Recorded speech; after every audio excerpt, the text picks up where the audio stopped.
Welcome back mga soy. Last time pinakita ko paano kumuha ng QR code mula sa YouTube. At yung sumunod ay paano gumawa ng QR code para yung mga nilalagay sa invitation card, ganyan. Ngayon naman, sa mga hindi nakakaalam kung paano gamitin itong QR code o paano mag-scan gamit ang Android na hindi na kailangan mag-install pa ng ibang application. Ayan, simulan na natin.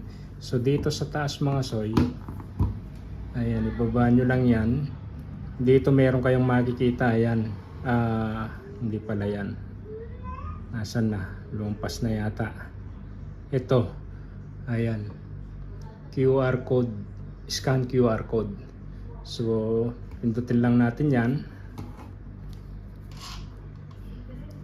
Pindutin lang natin yung scan QR code, saka lang natin scan itong.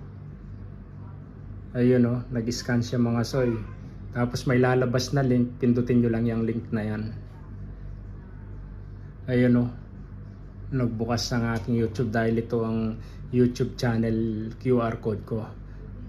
At ang isa pang paraan mga soy, pwede rin buksan nyo yung camera. Tapos scan nyo lang, ganun din, parehong concept lang. May lalabas siyang link, tapos pindutin nyo lang yung link mga soy.